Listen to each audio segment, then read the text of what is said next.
آج کی دنیا میں قرآن کا سب سے بڑا معجزہ وہ یہ ہے کہ اس کتاب کے ذریعے حضور نے تاریخ انسانی کا عظیم ترین انقلاب برپا کیا. اسی کتاب کے ذریعے کیا نا. اتر کر حرا سے سوئے قوم آیا اور نسخہ کیمیا ساتھ لایا.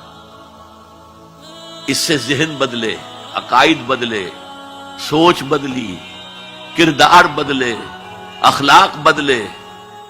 پھر انہیں طاقت بنا کر اور کوڑا بنا کر باطل نظام پر دے مارا اور نظام حق کو قائم کر کے دکھا دیا.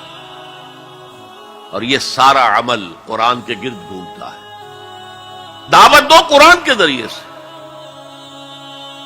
میں نے آج جمعے میں ایک مثال دی تھی کہ 5ویں جماعت سے سائنس کا مضمون شروع ہوا تو پہلا تجربہ جو ہم سے کرایا گیا وہ یہ تھا کہ لکڑی کا برادہ، جہاں لکڑی چیری جاتی ہے تو نیچے برادہ جمع ہو جاتا ہے، اور لوہ چون یعنی آئرن فائلنگز، ان کو گڑبڑ کر دیا، کہا انہیں علیحدہ کرو.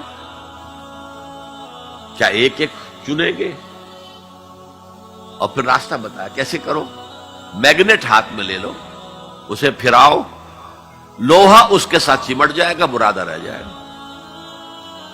اس معنی میں قرآن وہ میگنیٹ ہے جو سلیم الفطرت انسانوں کو کھینچ لیتا ہے. کوئی معاشرہ سلیم الفطرت انسانوں سے خالی نہیں ہوتا. حضور پر ایمان لانے سے پہلے بھی ابو بکر نہ کبھی شرک کیا، نہ کبھی زنا کیا.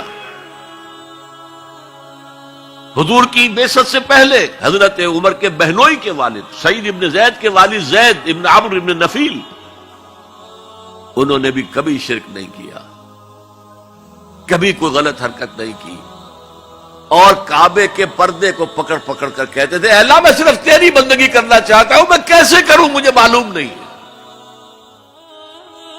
حضور کی بعثت سے پہلے ان کا انتقال ہو گیا.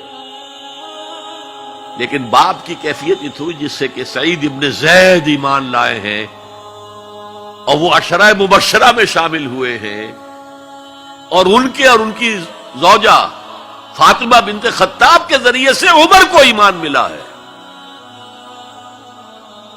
تو یہ سلیم الفطرت لوگوں کو کھینچنے کا ذریعہ ہے.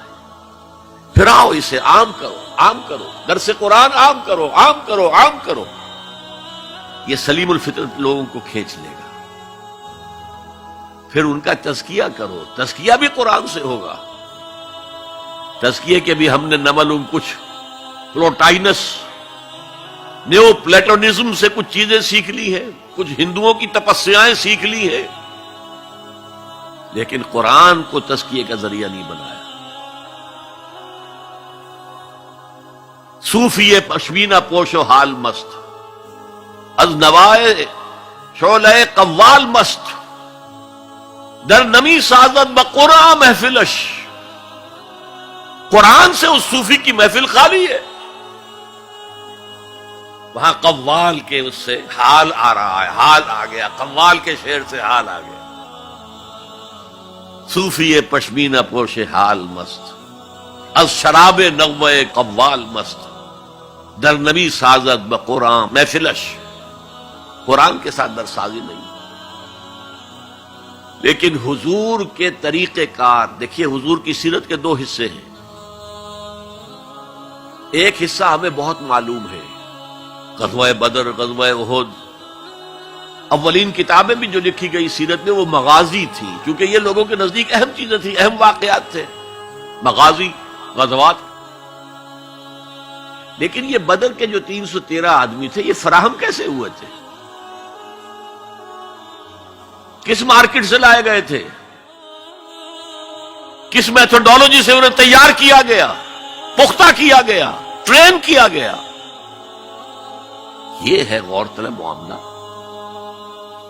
قرآن نے جہاں وہ بات جو پہلے کہہ چکا، وَهُوَ الَّذِي أَرْسَلَ رَسُولَهُ بِالْهُدَى وَدِينِ الْحَقِّ لِيُظْهِرَهُ عَلَى الدِّينِ كُلِّهِ.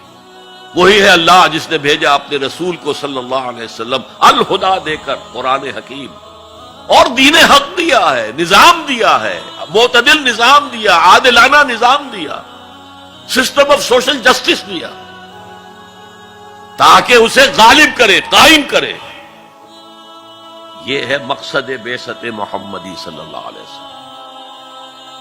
باقی کسی نبی کے لیے یہ الفاظ نہیں آئے، نوٹ کر لیجئے. حضور کے لیے 3 مرتبہ آئے، سورہ توبہ میں آیت نمبر 33، سورہ فتح میں آیت نمبر 28، سورہ صف میں آیت نمبر 9. 3 دفعہ یہ الفاظ آئے.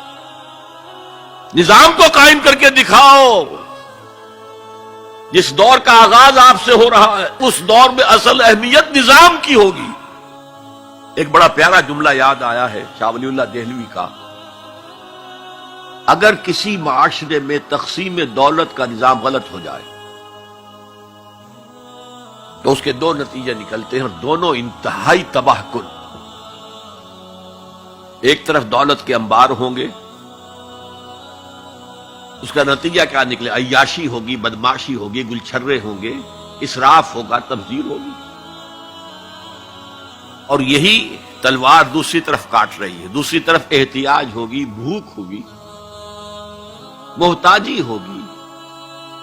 یہ عیاشی کی وجہ سے گمراہ ہو گئے اور یہ کاد الفقر ان یکون کفرا. حضور نے فرمایا فقر تو کفر کے قریب پہنچا دیتا ہے انسان کو. يا رب فاجمعني بكل الصحب والأحباب واكتب لنا أن ندخل الجنات بالريان.